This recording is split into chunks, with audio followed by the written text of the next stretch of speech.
those who say that if we don't have attachment, then how will we serve or how will we deal with the relationships, they really don't understand this thing. When you are detached, actually you serve better, because your detachment makes you a better person. आप मंदिर आए, आप मंदिर में आके सफाई करते हो, मंदिर में आकर के फूल का कुछ काम हो रहा, आपने वो किया, कुछ और करने वाला था, आपने वो किया, आप करते हो और बड़ी खुशी खुशी करते हो। लेकिन घर में वही काम करना पड़ जाए तो कौन करे, कौन करे, कौन करे?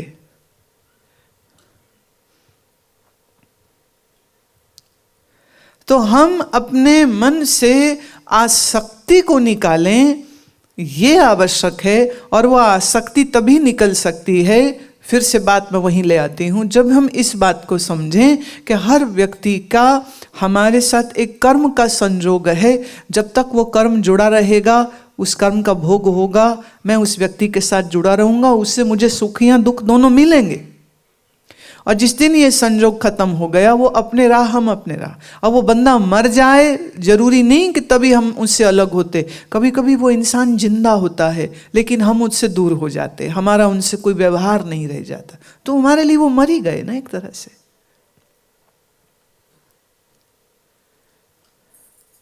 अपने कर्तव्य कर्मों को करना ये ज्यादा सुखद हो जाता है जब हम आसक्ति से मुक्त हो जाते। यही बात क्या गीता में श्री कृष्ण नहीं सिखा रहे अर्जुन को? अपना मोह भर त्यागो, युद्ध तो करना है।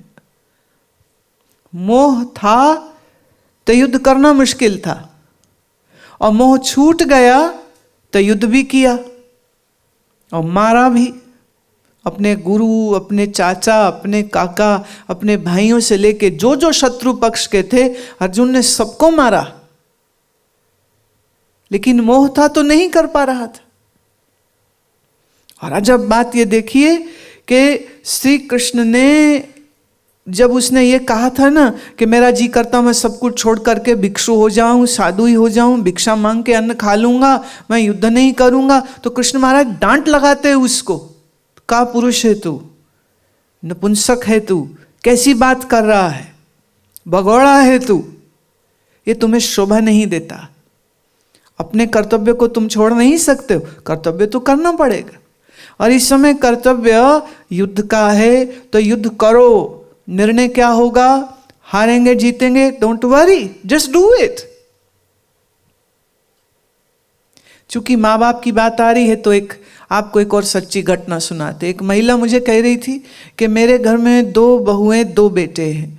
एक समय ऐसा आया कि कोई मेरे पास आवे नहीं, बैठे नहीं, बात ना करे, तो मैं बड़ा दुखी थी। फिर एक दिन सत्संग में आपको सुनते सुनते थोड़ी बात ये समझ लगी कि जो दान पुण्य करना अपने हाथ से कर लो, सब बच्चों को दे दो तो भी गाली पड़नी, ना दे दो तो भी गाली पड़नी। तो मैंने अपने फ़ोन करके वकील को बुलाया। अब वकील को आते देख के मेरे बेटा बहू के लगा, ये क्यों आए हैं? बोले माता जी ने बुलाया है। माता जी क्यों बुलाया है? और माता जी ने किसी को, कोई जाता ही नहीं था ना, तो क्या बातचीत हुई पता ना चला, पर मन में थोड़ा ठनक हो गई। मकान बा के नाम, बिजनेस बा के नाम, और बा ने वकील बुलाया, भाई चक्कर क्या है? तो उसी दिन से उसके पोता पोती सब धीरे धीरे कमरे में आना शुरू हो गए। कभी बोले चाय पिएंगे, कभी बोले थेपला खाएंगे, कभी बोले आपको मुठिया बना के देवे, आप रसगुल्ला खाएंगे, आप दूध पिएंगे। तो दादी कहती है, बेटा, छोटा वाला था पोता, उसको, बेटा ये तू रोज रोज आके मुझे क्यों पूछता है? वो कहते, दादी मम्मी कहती है अगर जाके हम तुझे पूछेंगे तो तू सब कुछ हमें दे देगी, नहीं तो सब कुछ चाचा को दे देगी। तो मालूम तो था उनको, लेकिन बच्चे के मुख से सुन करके तो और दिल को दुख हुआ कि देखो माल लेने के चक्कर में सेवा कर रहे हैं, ऐसे कोई मतलब नहीं। आसक्ति और लोभ से रिश्ते बिगड़ते हैं, और आसक्ति और लोभ छोड़ देने से उल्टे रिश्ते अच्छे हो जाते। पूछा है रमीला ने, मैं कृष्ण भक्त हूँ, जब मैं आंख बंद करती हूँ कभी कभी तो सब सोच रुक जाती है और एक अनजानी सी शांति भी आ जाती है, लेकिन कुछ ही देर के बाद विचार फिर से चलने लग जाते हैं और फिर मैं डरती हूँ कि ये जो शांति मेरी बनी थी ये चलती रहे, ये चली क्यों जाती है।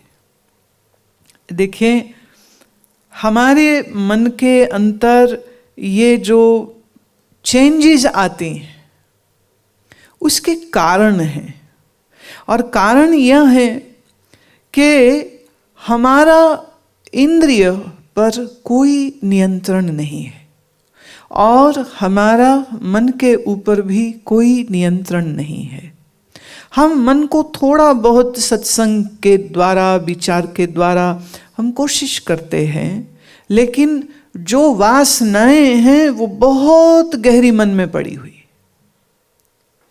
तो ये जो बहुत गहरी वासनाएं हैं ये ही हमारे मन को हिला देती है।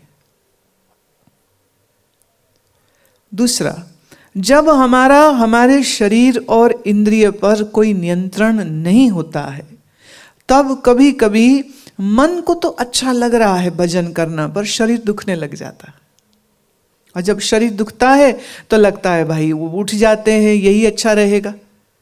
कभी कभी हमारी इंद्रियां जो हैं वो असंयत है ना, तो आँख कुछ देखना चाहती है, कान कुछ सुनना चाहते हैं, जीभ कुछ खाना चाहती है। तो अभी तो भजन कर रहे थे, मन भी लग रहा था, लेकिन फिर इंद्रियों ने हमको विचलित कर दिया, हमारे मन ने हमको विचलित कर दिया। इसलिए कभी कभार जो थोड़े देर भी मन रुकता है, मैं समझती हूँ इसको भी ईश्वर कृपा समझिए, गुरु का कृपा समझिए। और ये जो मन आपका परेशान हो जाता है, ये जो मन आपका उठा देता है। देखिए, मैं एक महात्मा के पास बैठी हुई थी, हम लोग काफी समय से उनके पास बैठे हुए थे। बहुत वयोवृद्ध महात्मा, योगी महात्मा, जागेश्वर में उनका स्थान था और छोटा सा उनका आश्रम मंदिर है, उसमें वहाँ पर वो रहते थे। और हम लोग सब बैठे हैं, ये था साथ में, तो ये ऐसे बैठे में थोड़ा सा यूं हिला। अब आप कोई गुनाह तो नहीं है ना, ऐसे हिल गए, लेकिन उनकी नजर गई तो कहते हैं तुम्हारा आसन सिद्ध नहीं है, आसन सिद्ध करो। थक गए हो, जाओ जाके कुछ मीठा खा लो। अब ये हिला क्यों? सच यही है, बैठे हुए 3 घंटे हो चुके थे हमें। 3 घंटे से ये आसनबद्ध ही बैठा था। आसनबद्ध मतलब रीढ़ की हड्डी सीधी और शरीर स्थिर।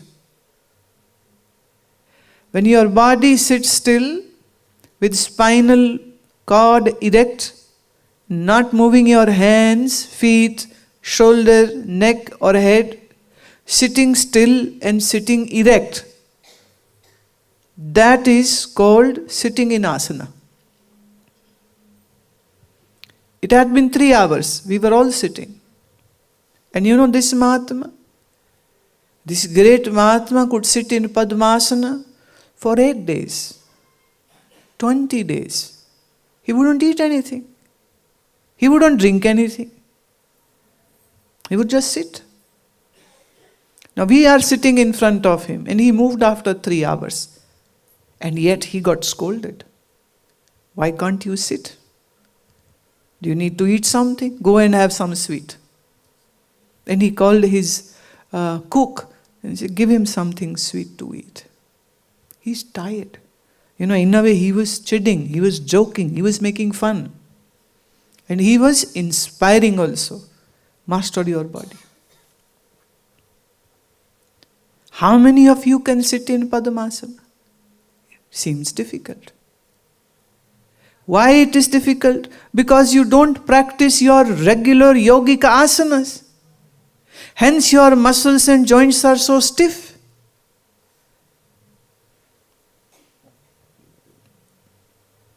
And in one of the yogi texts it is said, a person who can sit in Padmasana for 4 hours and 36 minutes will win his mind.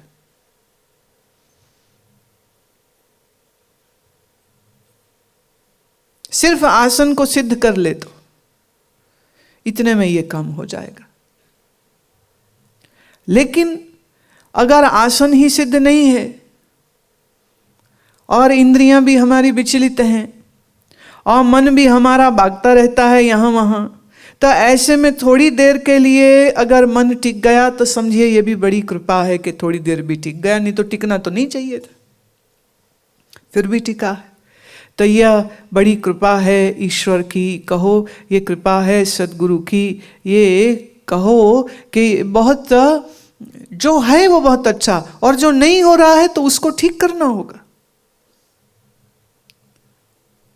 बहुत लोग समझते हैं कि हम सैर कर लेते हैं काफी है, कोई कहते नहीं हम तो भागते जॉगिंग करते। One of another, my yogi friend, he used to say this. He said when he would see people running and jogging in parks, and he would point out with his finger and say, they will have big thighs but broken knees. It is exercise of legs alone. Running is good only when there is a tiger who is going to eat you up. Run. If there is no lion or tiger, then no need to run. To strengthen your body, you should be doing yoga asanas. And I really hope and pray our new Prime Minister is working hard, and maybe one day he will make this a reality, that yoga will become part of the curriculum in every school. And this exposure to all the children at the school levels would be great for them when they'll grow up to become an adult, because by the time they will be in their 20s and 30s, they would have mastered their body nicely and beautifully. शरीर को स्थिर करके बैठाना, ये मैं आपको, अगर आपके अंदर कुछ भाव जम रहा है इस रास्ते पे चलने का, तो मैं आपको सुझाव देती हूँ कि आप कुछ और ना करिए, सिर्फ इतनी ही प्रैक्टिस करिए कि आज हम 20 मिनट या 15 मिनट सीधे बैठेंगे और बिल्कुल हिलेंगे नहीं। तो अलार्म टाइमर लगा के बैठ जाइए 15 मिनट 20 मिनट जितनी देर, और फिर अगले हफ्ते 1 मिनट और जोड़ दो, फिर अगले हफ्ते 1 मिनट और जोड़ दो। And in 1 year, can you imagine how many hours then you can sit? If we can sit still for a longer time, that will help your mind to internalize much nicely.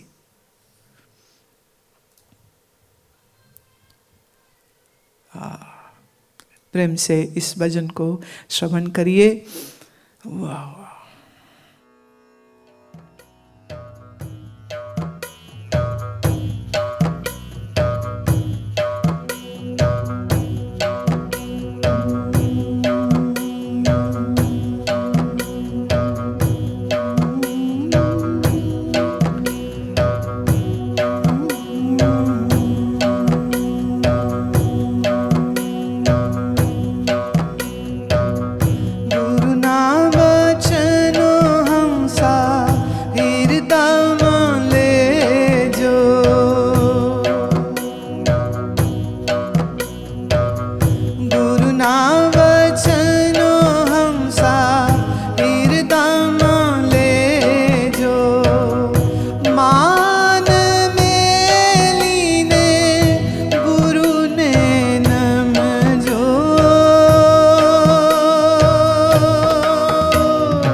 सिखारो, गुरु के वचन को हमसा हृदय में राखो, गुरु ना वचनो हमसा हृदय में ले जो, गुरु ना वचनो हमसा हृदय में ले जो।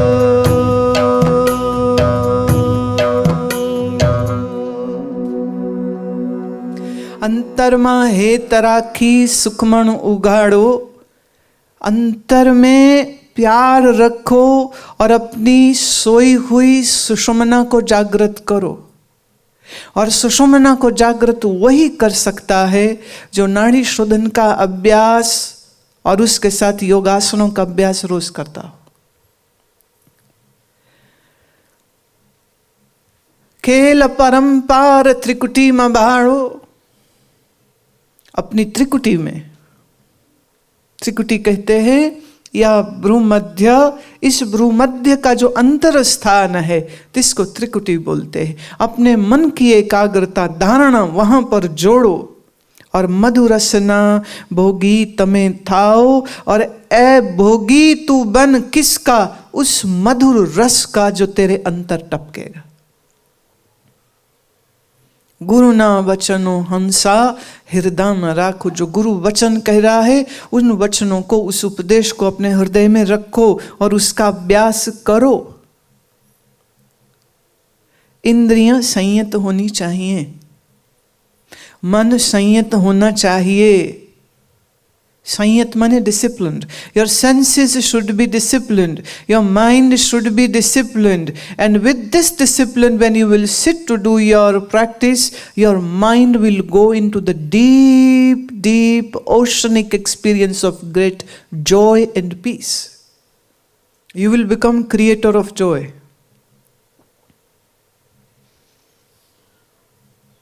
आप कहते हो खुशी संसार में है, मैं कहती हूं वहां दिखती है नहीं,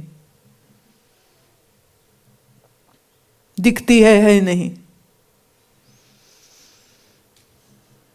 मैंने सुना मुल्ला नसरुद्दीन कार में अपनी पत्नी के साथ जा रहा था,